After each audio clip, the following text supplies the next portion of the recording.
அல்லாஹுவின் அருளால் நாம் எல்லாம் ரபியுல் அவல் மாதத்திலே வீற்றிருக்கிறோம். சங்கை குறித்தானவர்களே, நபிகள் நாயகம் ஸல்லல்லாஹு அலைஹி வஸல்லம் அவர்கள் பிறந்த புனிதமான ஒரு மாதத்தில் நாம் இருந்து கொண்டிருக்கிறோம். சங்கையானவர்களே, ஒரு சில தினங்களாக செய்தித்தாள்களிலும் தொலைக்காட்சிகளிலும் வலைதளங்கள் சோசியல் மீடியாக்களிலும் மிக பெரும் ஒரு செய்தியாக வலம் வந்து கொண்டிருக்கிற ஒரு செய்தி தெருநாய்கள் சம்பந்தமான ஒரு செய்தி தான். கடந்த ஆகஸ்ட் 11ஆம் தேதி டெல்லி உச்ச நீதிமன்றத்தில் ஒரு வழக்கு ஒன்று பதிவு செய்யப்படுகிறது தெருநாய் சம்பந்தமாக. அந்த வழக்கை விசாரித்த நீதிபதிகள் இப்படி தீர்ப்பளிக்கிறார்கள்: ஒரு 6-7 வாரத்திற்குள் இந்தியாவின் தலைநகர் டெல்லி முழுவதிலும் இருக்கிற தெருநாய்களை எல்லாம் பிடித்து முறையான காப்பகங்களில் அடைக்கப்பட வேண்டும். டெல்லியின் எந்த தெருக்களிலும் நாய் நடமாட்டமே இருக்கக்கூடாது என்பதாக ஒரு தீர்ப்பு வெளியானது. அதை குறித்து டெல்லி, மும்பை, சென்னை போன்ற எல்லா இடங்களிலும் சில நடிகர்கள், நடிகைகள், சில தன்னார்வலர்கள் அது பற்றிய கருத்துக்களை வெளியிடுவதை நாம் அனுதினமும் கேட்டுக்கொண்டு வருகிறோம். சங்கை குறித்தானவர்களே, இஸ்லாம் எல்லா விஷயங்களுக்கும் வழிகாட்டுவது போல நாய்கள் பற்றியும் அல்லாஹ் தஆலா தனது திருமறையில் பேசுகிறார். நபிகள் நாயகம் ஸல்லல்லாஹு அலைஹி வஸல்லம் அவர்களும் இந்த நாய் சம்பந்தமான சில விஷயங்களை நமக்கு கூறியிருக்கிறார்கள். எனவே இன்று அது சம்பந்தமாக நாம் தெரிந்து கொள்வது நல்லதாக இருக்கிறது. அல்லாஹ் தஆலா குர்ஆனில் கிட்டத்தட்ட 3 இடங்களில் நாய் சம்பந்தமான விஷயங்களை அல்லாஹ் சொல்லுகிறார். அதில் ஒரு இடம் 15வது ஜுஸுவில் இருக்கிற ஒரு சூரா, ஒரு அத்தியாயம், சூரத்துல் கஹ்ஃப், குகைவாசிகள். அந்த சூறாவில் அல்லாஹ் தஆலா சில வாலிபர்களுடைய ஒரு வரலாற்றை அல்லாஹ் சொல்லுகிறார். மத்திய துருக்கியில் வாழ்ந்த அந்த வாலிபர்கள் கிபி 4ஆம் ஆண்டு ஹஜ்ரத் ஈசா அலைஹிஸ்ஸலாம் அவர்களது காலத்திற்கு பின் ஈமானை ஏற்றவர்களாக இருக்கிறார்கள். அவர்கள் பகுதியில் வாழ்ந்த அந்த அரசன் இறை மறுப்பு கொள்கை உள்ளவனாக இருக்கிறார். யாரெல்லாம் ஈமான்தாரிகளாக ஓரிரை கொள்கையை ஏற்றவர்களாக இருக்கிறார்களோ அவர்களுக்கு தொல்லைகள் தருகிறான். அங்கிருந்த அந்த சில வாலிபர்கள் தங்களது ஈமானை பாதுகாப்பதற்காக வேண்டி மத்திய துருக்கியிலிருந்து ஒரு குகையில் வந்து தங்குகிறார்கள். அந்த குகையில் வந்த அந்த வாலிபர்களை பற்றி குர்ஆனில் அல்லாஹ் சொல்லுகிறான். அவர்கள் 6 வாலிபர்கள் அல்லது 7 வாலிபர்கள் இருந்தார்கள். அவர்களோடு ஒரு நாயும் இருந்தது. அந்த குகை இன்னைக்கு ஜோர்டான்ங்கிற அந்த நாட்டில் இருக்குது. நாங்கள் அங்கே ஜமாத் போயிருந்தோம். 2 தடவை அந்த குகைக்கு போனோம். அப்போ அல்லாஹ் சொல்லுகிறான், அந்த குகையில் அந்த 7 வாலிபர்களும் தங்களது உயிரையும் தங்களது ஈமானையும் பாதுகாப்பதற்காக வேண்டி அந்த குகையில் அவர்கள் தஞ்சம் போகிறார்கள். அல்லாஹ் தஆலா அவர்களுக்கு செய்த உதவி 300 ஆண்டுகள் அல்லாஹ் தஆலா அந்த வாலிபர்களை தூங்க வைக்கிறார். அந்த குகையில தூங்குறாங்க. அல்லாஹ் குர்ஆனில் சொல்லுகிறான், அந்த 300 ஆண்டுகள் அவர்கள் தூங்கினார்கள். அவர்கள் தூங்கிய அந்த குகையில் சூரிய ஒளி படாமல் நாம் பார்த்து கொண்டோம். அவங்களுக்கு அந்த 300 வருஷம்ல ஒரு இரவு மாதிரி இருந்ததாமா. அது மட்டுமல்ல, ஒரே திசையில் அவங்க தூங்குறாங்கன்னு சொன்னா 300 வருஷம். அல்லாஹ் சொல்லுகிறான், அவர்களை நாம் வலப்புறமும் இடப்புறமும் திரும்ப திரும்ப நாம் படுக்க வைத்தோம். நீங்க ஒரு இரவே நம்ம எப்படி தூங்குறாங்க, கொஞ்ச நேரம் வலது பக்கம், அப்புறம் கொஞ்ச நேரம் இடது பக்கம், இப்படி திரும்பி திரும்பி. அல்லாஹ் அவங்கள சொல்றான், 300 வருடங்கள் அந்த வாலிபர்களை இது போன்று நாம் தூங்க வைத்தோம் அப்படின்னு சொல்லிட்டு அவர்களோடு இருந்த அந்த நாயை அல்லாஹ் சொல்லுகிறான், அவர்களோடு அவர்களுடைய அந்த நாயும் அந்த குகையினுடைய வாசலில் தனது முன்னங்கால்கள் 2ஐயும் விரித்து உட்கார்ந்திருந்தது. அப்ப அந்த நாய் நமக்கு இந்த வரலாற்று செய்தி நமக்கு தெரிய வருவது என்று சொன்னால், மனிதனுக்கும் இந்த நாய்க்கும் உள்ள தொடர்பு என்பது இன்றைக்கு நேற்றல்ல. நபிகள் நாயகம் ஸல்லல்லாஹு அலைஹி வஸல்லம் அவர்கள் வருவதற்கு முன்பிருந்தே இருக்கிற ஒரு விஷயமாக இருக்கிறது. அன்னைக்கே மனிதருக்கும் நாய்க்கும் உள்ள அந்த உறவு புரியுது. இருந்தாலும் அந்த நாய் எங்க இருந்ததுன்னா குகைக்கு வெளியே தான் இருந்தது. அந்த வாலிபர்களோடு அந்த நாய் போகவில்லை. இவர் இன்னொரு விஷயத்தையும் இந்த வசனத்தை வைத்து உலமாக்கல் கிதாபுகளில் எழுதுகிறார்கள். ஜெர்மனியை சேர்ந்த ஒரு ஆராய்ச்சியாளர் இப்படி ஒரு ஆய்வு செய்கிறாரு. 300 வருஷம் அல்லாஹ் அந்த வாலிபர்களை தூங்க வைத்தான். அப்ப அந்த வாலிபர்களை வலப்பக்கம் இடப்பக்கம் சொல்லி நம்ம திரும்ப திரும்பி தூங்க வச்சோம்னு அல்லாஹ் சொல்றான். ஆனா அந்த 300 வருஷமும் அந்த நாயை பத்தி அல்லாஹ் சொல்லும் போது முன்னங்கால விரிச்சு அப்படியே தான் இருந்தது. அவன் அந்த நாயை அல்லாஹ் திருப்பல. ஏன் அப்படின்னு சொல்லி ஆராய்ச்சி பண்ணார். ஆராய்ச்சியின் முடிவில் அவர் தெரிந்து கொண்டார், மனிதனுடைய தோல் மிக லேசானது. அதனாலதான் நீங்க லேச தீப்பட்டா கூட என்ன ஆயிருது, தோலே இல்லாம ஆயிருது. ஆனால் நாயினுடைய தோல் மிகவும் கடினமானது. அதனாலதான் பைக்கில் போயிட்டு இருக்க ஒரு நாய் குறுக்க வந்துடுது, அடிச்சு பைக்கில் எத்தனை பேர் இருந்தாலும் அவங்க தான் கீழே விழுகிறாங்க. நாய்க்கு எந்த பாதிப்பு ஏற்படுறது இல்லை. நாளைக்கு கத்திட்டு அது போயிடுது. அப்ப அந்த ஆராய்ச்சியாளர் கண்டுபிடிக்கிறார், நாயினுடைய தோல் மிகவும் கடினமானது.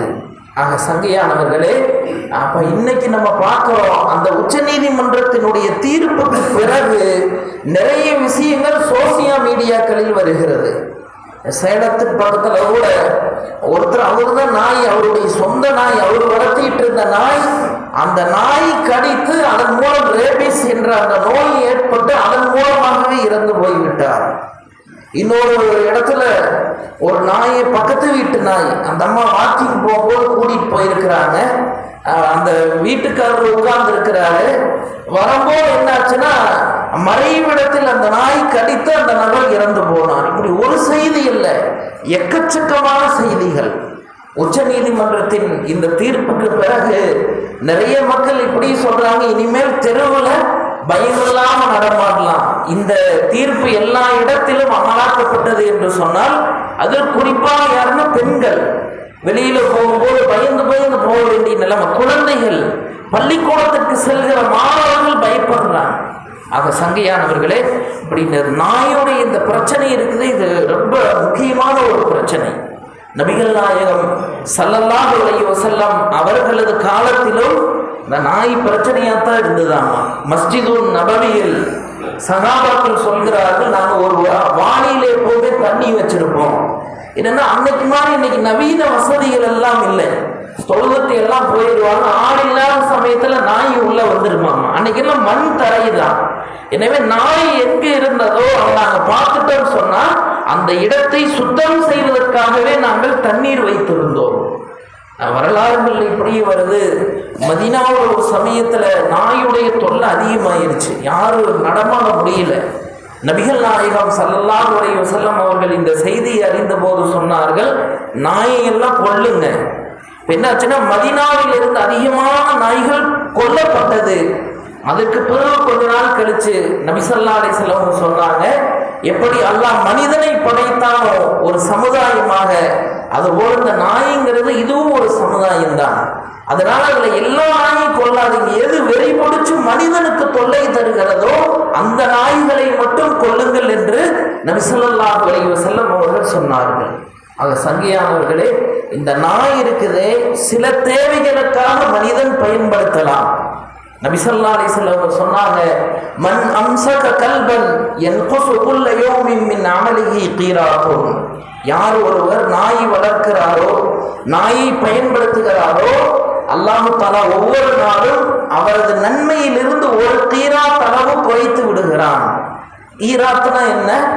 கீராத் என்று சொன்னால் ஒரு மலையளவு நன்மையை அல்லாஹ் குறைத்து விடுகிறான் அப்படின்னு சொல்லிட்டு எதையும் சொன்னாங்க, 2 காரணங்களை தவிர. இல்லா கல்பின் ஹாரிசின் அவு மாஷியத்தின். ஒருவர் தோட்டத்துடைய பாதுகாப்பிற்காக தனிமையில் இருக்கிறார், அவருக்கு அந்த நாய் தான் பாதுகாப்பிற்காக வளர்க்கிறார். அல்லது வீட்டுல யாருமே இல்லை, அந்த நாய் தான் பாதுகாப்பு. அந்த மாதிரி வீட்டுடைய பாதுகாப்புக்காக, கால்நடைகளினுடைய பாதுகாப்புக்காக ஒருவர் வளர்க்கிறார் என்று சொன்னால் இவருக்கு அல்லாஹ் தஆலா அவருடைய நன்மையை குறைப்பது கிடையாது. நம் வரலாறுகளில் பார்க்கிறோம், ஹஜ்ரத் அப்துல்லா இப்னு உம்மி மக்தூம் ரலியல்லாஹு அன்ஹு, கண் பார்வை இல்லாத சஹாபி. அவர் ஒரு தடவை நபி ஸல்லல்லாஹு அலைஹி வஸல்லம் அவர்களிடம் வந்து கேட்கிறார், அல்லாஹ்வின் தூதரே, நான் கண் பார்வையற்றவர், இரவு நேரத்தில் என் வீட்டிலிருந்து வெளியே ஏதாவது தேவைக்கு வருவது மிகவும் சிரமமாக இருக்கிறது, பல இடையூறுகள் எனக்கு ஏற்படுகிறது. எனவே என்னிடத்தில் ஒரு நாய் ஒன்று இருக்கிறது, அந்த நாய் எனக்கு வழிகாட்டுகிறது. இரவு நேரங்களில் வீட்டிலிருந்து வெளியே வரும்போது அந்த நாயை நான் பயன்படுத்தலாமா என்று அந்த சஹாபி அனுமதி கேட்டபோது நபி ஸல்லல்லாஹு அலைஹி வஸல்லம் அவர்கள் சொன்னார்கள், அந்த நாயை பயன்படுத்திக்கொள் என்று அவருக்கு அனுமதி தந்தார்கள். இன்னைக்கு கூட நம்ம பார்க்கிறோம், காவல்துறையில நாயிற்கு மிக பெரும் பங்கு. அந்த துப்பறியக்கூடிய நாய் அந்த விஷயங்களுக்கு பயன்படுத்தப்படுகிறது. அதே போல வேட்டைக்கு பயன்படுத்தலாம். குர்ஆன்லயே அல்லாஹ் தஆலா சொல்றான். நபி ஸல்லல்லாஹு அலைஹி வஸல்லம் அவங்க அந்த நாயை கொல்லுங்கன்னு சொல்லும் போது சஹாபாக்கள் கேட்டாங்களாம், அல்லாஹ்வின் தூதரே, நாயை நாங்க பயன்படுத்துறதுக்கு ஹலாலான எந்த வழியுமே இல்லையா அப்படின்னு சொல்லி கேட்கிறாங்க. நபி அவர்கள் அமைதியாக இருக்கிறார்கள். அல்லாஹ் தஆலா சூரத்துல் மாயிதாவில் ஒரு வசனத்தை இறக்கினார், நபியே, உங்களிடத்தில் அதுல ஏதாவது ஹலாலான வழியில நாங்க பயன்படுத்த முடியுமான்னு சொல்லி கேட்கிறாங்களே, அவங்களுக்கு நீங்க அனுமதி கொடுங்க, நாயை வேட்டை பிராணியாக அவர்கள் பயன்படுத்தலாம். எப்படி பயன்படுத்தலாம்னா, முறையாக அதற்கு பயிற்சி அளிக்கப்பட்டிருக்க வேண்டும். ஒருத்தர் வேட்டைக்குன்னே பயிற்சி அளிச்சிருக்கிறார், அந்த வேட்டைக்கு அனுப்பும் போது பிஸ்மில்லா சொல்லி அந்த நாயை அனுப்ப வேண்டும். அது உதாரணம், முயல் பிடிக்க போகுது, முயலை பிடித்து கொண்டு வந்து தன்னுடைய முதலாளி இடத்தில் கொடுக்க வேண்டும். நபி ஸல்லல்லாஹு அலைஹி வஸல்லம் அப்படி சொல்லிட்டு சொன்னாங்க, அப்படி பயிற்சி அளிக்கப்பட்ட அந்த நாயை நீங்கள் பிஸ்மில்லா சொல்லி அல்லாஹ்வுடைய பெயரை சொல்லி அனுப்புகிறீர்கள், அது வேட்டையாடி கொண்டு வருகிற அந்த பிராணியை நீங்கள் பயன்படுத்தலாம், அது இறந்திருந்தாலும் சரியே. ஆனால் அப்படி வேட்டைக்கு அனுப்புகிற அந்த நாய் அந்த பிராணியை கடித்து தின்று விட்டது என்று சொன்னால் அது வேட்டையாடியதல்ல, அது தனக்காக கடித்திருக்கிறது. அப்படிப்பட்டதை அந்த வேட்டை பொருளை நீங்கள் பயன்படுத்த வேண்டாம் என்று சொன்னார்கள். எனவே சங்கையானவர்களே, இது மாதிரி தேவைகளுக்கு பயன்படுத்துவது இஸ்லாத்தில் கூடும். ஆனால் நாய் இன்னைக்கு எப்படி ஆயிடுச்சுன்னு சொன்னா, அது ஒரு செல்ல பிராணியாக, அது ஒரு வீட்டில் வளர்க்கப்படுகிற ஒரு பிராணியாக பாவிக்கப்படுவதை இஸ்லாம் முற்றிலும் தடுக்கிறது. நபி ஸல்லல்லாஹு அலைஹி வஸல்லம் அவர்கள் சொன்னார்கள், லா ததுகுலுல் மலாயிகத்து பைத்தன், ரஹ்மத்துடைய மலக்குமார்கள் வருவது கிடையாது இது மாதிரி வீட்டில். எந்த வீட்டில் ஃபீஹி கல்புன் அவ் சூரத்துன் தமாசீல், எந்த வீட்டில் நாயும் ஒரு படங்களும் வைக்கப்பட்டிருக்கிறதோ அந்த வீட்டில் ரஹ்மத்துடைய மலக்குமார்கள் நுழைவது கிடையாது. அதனால செல்ல பிராணி இன்னைக்கு எந்த அளவு ஆயிருச்சுன்னு சொன்னா, இங்க இல்ல, கிராமங்கள்ல அதை பார்க்க முடியாது. கிராமங்களையும் பார்க்கிறோம், வாக்கிங் போகும்போது என்னங்க நாயோட கூட போறாங்க. இதை ஒருபடி மேலே இன்னைக்கு எப்படி ஆயிடுச்சு, நகரங்களில் கார்ல போகும்போது அவங்களுக்கு கூட ஃப்ரெண்டு யாருன்னு சொன்னா நாய் தான். நாயோடு அவ்வளவு ஒரு உறவு, அவ்வளவு ஒரு நெருக்கம். ஆனால் இஸ்லாம் சொல்லுகிறது அது ஒரு அசுத்தமான பிராணி. நிர்பந்தமான நிலைகளில் தான் ஒருவர் நாயை பயன்படுத்த வேண்டும். எந்த நிர்பந்தமான நிலைன்னா எது, வீட்டுடைய காவல், திருடர்களுடைய பயம், அவருக்கு அக்கம் பக்கத்துல உதவிக்கே ஆள் இல்லை, அல்லது தோட்டத்துடைய அந்த பாதுகாப்பு, கால்நடைகளின் பாதுகாப்பு, இந்த மாதிரி நிர்பந்தமான தேவைகளுக்கு வீட்டுக்கு வெளியே வைத்து பயன்படுத்த அனுமதி இருக்கிறதே தவிர வீட்டுக்குள்ளே அந்த நாயை கொண்டு வருவதற்கு அனுமதியே கிடையாது. அதனாலதான் நபி ஸல்லல்லாஹு அலைஹி வஸல்லம் சொன்னாங்க, ரஹ்மத்துடைய மலக்குமார்கள் அந்த வீட்டுக்குள் வருவதில்லை. வரலாறுகளில் எழுதப்படுகிறது, ஒரு நாள் நபி ஸல்லல்லாஹு அலைஹி வஸல்லம் அவர்கள் அன்னை ஆயிஷா ரலியல்லாஹு அன்ஹா அவர்களுடைய வீட்டில் இருக்கிறாங்க. அப்ப நபி ஸல்லல்லாஹு அலைஹி வஸல்லம் உட்கார்ந்து இருக்கிறாங்க. ஆனா அவர்களுடைய முகத்தில் ஒரு விதமான பதட்டம் தெரிகிறது. அன்னை ஆயிஷா கேட்டாங்களாமா, அல்லாஹ்வின் தூதரே, என்ன சலனம் உங்களுடைய முகத்துல, என்ன காரணம்? எதனையோ நீங்க எதிர்பார்த்து உட்கார்ந்து இருக்கிற மாதிரி தெரியுது. நபி ஸல்லல்லாஹு அலைஹி வஸல்லம் சொன்னாங்க, ஆமா, ஜிப்ரீல் இப்பொழுது என்னை சந்திக்க வருவதாக சொல்லி இருந்தார். எப்போ சந்திக்க வரன்னு சொல்லி இருந்தாலும் குறிப்பிட்ட நேரத்துக்கு வந்து விடுவார். ஆனால் இன்று அவருடைய வருகை தாமதமாகிறது, என்ன காரணம் என்று எனக்கு தெரியவில்லை அப்படின்னு சொல்லிட்டு வீட்டை சுத்தி முத்தி பார்க்கிறாங்க. பார்த்தா வீட்டினுடைய ஒரு மூலையில் ஒரு சின்ன நாய்க்குட்டி ஒன்று படுத்திருந்தது. அப்ப நபி ஸல்லல்லாஹு அலைஹி வஸல்லம் சொன்னாங்க, ஆயிஷா அஹ்ரிஜி, முதல்ல இதை வெளியாக்குங்க, இது எப்படி வீட்டுக்குள்ள வந்தது? அன்னைக்கு ஆயிஷா ரலியல்லாஹு அன்ஹா அவங்க சொல்றாங்க, அந்த வீட்டுக்குள்ள இருந்து அந்த சின்ன நாய்க்குட்டியை நான் அப்புறப்படுத்தினேன், அந்த இடத்தை கழுவி விட்டேன். சிறிது நேரத்தில் ஜிப்ரீல் அலைஹிஸ்ஸலாம் அவர்கள் நபிகளாரை சந்திக்க வந்தார்கள். அப்போ நபி ஸல்லல்லாஹு அலைஹி வஸல்லம் ஜிப்ரீல் அலைஹிஸ்ஸலாம் கிட்ட கேட்டாங்களாம், என்ன ஜிப்ரீலே, எப்பொழுது நீங்கள் இந்த நேரத்திற்கு நான் வருகிறேன் என்று சொன்னாலும் அந்த குறிப்பிட்ட நேரத்துக்கு வந்து விடுவீர்களே, இன்றைக்கு தாமதத்துக்கு உண்டான காரணம் என்ன? எதனால நீங்க தாமதம் ஆயிடுச்சு நீங்க வர்றது? வானவர்கள் கோமான் ஜிப்ரீல் அலைஹிஸ்ஸலாம் அவர்கள் சொன்னார்கள், யா ரசூலல்லாஹ், அல்லாஹ்வின் தூதரே, உங்களை சந்திக்கிறதுக்கு நான் குறிப்பிட்ட நேரத்துக்கு வந்துட்டேன். ஆனா உங்களுடைய வீட்டுக்குள் இருந்த அந்த நாய் தான் என்னுடைய வருகையை தடுத்து விட்டது. எந்த வீட்டில் நாயும் உணவு பழக்கம் இருக்குமோ அங்கு மலக்குமார்கள் நுழைவது கிடையாது என்று ஜிப்ரீல் அலைஹிஸ்ஸலாம் அவர்கள் சொன்னார்கள். எனவே சங்கையானவர்களே, செல்ல பிராணி முக்கியமா அல்லாஹுவின் தூதருடைய கட்டளை முக்கியமா என்று பார்த்தால் அல்லாஹுவின் தூதருடைய கட்டளைக்குத்தான் நாம் முக்கியத்துவம் தர வேண்டும். ரஹ்மத்துடைய மலக்குமார்களே அந்த வீட்டுக்குள்ள வராதில்லைன்னா அங்க எங்க பரக்கத்து இருக்கும், அந்த வீட்டுல நிம்மதி எங்க இருக்கும், அந்த வீட்டுல சந்தோஷம் எங்க இருக்கும்? என்னைக்கு சண்டையாகத்தான் இருக்கும்.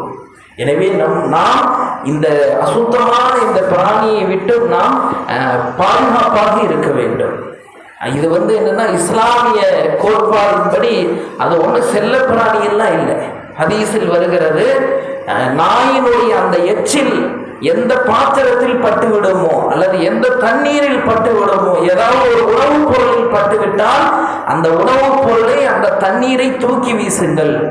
எந்த பாத்திரத்தில் நாயினுடைய அந்த எச்சில் அசுத்தம் பட்டதோ நபி ஸல்லல்லாஹு அலைஹி வஸல்லம் அவர்கள் சொன்னார்கள், அந்த பாத்திரத்தை 7 முறை கழுவுங்கள், அதில் ஒரு முறையாவது மண்ணை கொண்டு கழுவுங்கள். 7 முறை கழுவினால்தான் அந்த நாயினுடைய எச்சில் சுத்தமாகுமா. அந்த அசுத்தம், மேலை நாட்டை சேர்ந்த ஒரு விஞ்ஞானி நாயினுடைய அந்த எச்சிலை எடுத்து ஒரு ஆராய்ச்சி செய்யறாரு. அதில் இருக்கிற அந்த கிருமிகளை அழிப்பதற்கு என்ன மருந்து, அவரு எதேதோ ஃபார்முலாவையெல்லாம் பயன்படுத்துறாரு, இந்த மருந்து அந்த மருந்து, எதை போட்டாலும் அதில் உள்ள அந்த கிருமிகள் சாகவே இல்லை. கொஞ்ச நேரம் தொடர்ந்து முயற்சி செய்கிறார், எல்லா முயற்சியுமே தோற்று போகுது. கோபத்துல என்ன செய்யறாருன்னா அந்த எச்சில் வச்சிருந்த அந்த டப்பாவுக்கு கீழே மண்ணில் தூக்கி எரிஞ்சிடுறாரு. என்ன ஆச்சரியம், சிறிது நேரம் அவரது கோபம் அடங்குகிறது. அதுக்கப்புறம் போய் அந்த மண்ணில் இருக்கிற அந்த எச்சிலை பார்க்கிறார், எச்சில் இருந்த எல்லா கிருமிகளும் அழிந்திருந்தது. அப்போ அவர் கண்டுபிடிச்சாராமா, நாயினுடைய வாயில் இருக்கிற அந்த எச்சிலில் இருக்கிற அந்த கிருமிகளை அழிப்பதற்கு உண்டான மருந்து மண்தான் என்பதை கண்டுபிடித்தார். இதைத்தான் 14 நூற்றாண்டுகளுக்கு முன்பே, அவருக்கு எந்த உஸ்தாதுமே இல்லை, எந்த ஆசிரியருமே இல்லை, உம்மி நபி, எழுத படிக்க தெரியாத நபி, அன்றைக்கே சொன்னார்கள், நீங்கள் 7 தடவை கழுவுங்க, அதுல ஒரு தடவையாவது என்ன செய்யுங்க, மண்ணை கொண்டு கழுகுங்கள். ஆனா இன்னைக்கு பெரிய அவலம் என்ன தெரியுமா, நாய் நடு வீட்டுக்குள்ள வருது, பெட்ல வருது, நக்குது, அப்படியே மேல நக்குது. இன்னைக்கு ஒரு சர்வே ஒன்று எடுத்திருக்கிறாங்க. 2024ஆம் ஆண்டு கிட்டத்தட்ட நாய்க்கடியால் பாதிக்கப்பட்டவர்கள் 37 லட்சம் பேர். அதுல அந்த நாய் எச்சில் மூலமா வரக்கூடிய அந்த நோய் ரேபிஸ், அந்த நோயில் இறந்தவர்கள் மட்டும் 370 பேர். அந்த 370 பேரில் அதிகமானவர்கள் 15 வயதுக்கு கீழ் இருக்கிற குழந்தைகள் சொல்லி சர்வே இன்னைக்கு உலக சுகாதார மையம் ஒரு கணக்கை வெளியிட்டிருக்கிறது. எனவே சங்கையானவர்களே, நாய் என்பது இஸ்லாமிய பார்வையில் அது செல்ல பிராணி அல்ல. இன்னைக்கு நம்ம பார்க்குற சூப்பர் மார்க்கெட்டுக்கெல்லாம் போய் பார்த்தா ஒரு தனி ஒரு ரேக்கே இருக்குது. எதுக்கும் சொன்னா நாயுடைய இந்த ஃபுட்டுக்காக மூட்டை மூட்டையா, நம்ம எப்படி அரிசி 25 கிலோ மூட்டை 10 கிலோ பையன்னு சொல்லி இருக்குதோ அந்த மாதிரி வச்சிருக்கிறாங்க. ஆனால் இஸ்லாத்தில் இந்த பிராணி இருக்குது, இது ஒரு அசுத்தமான பிராணி, இது செல்ல பிராணி அல்ல.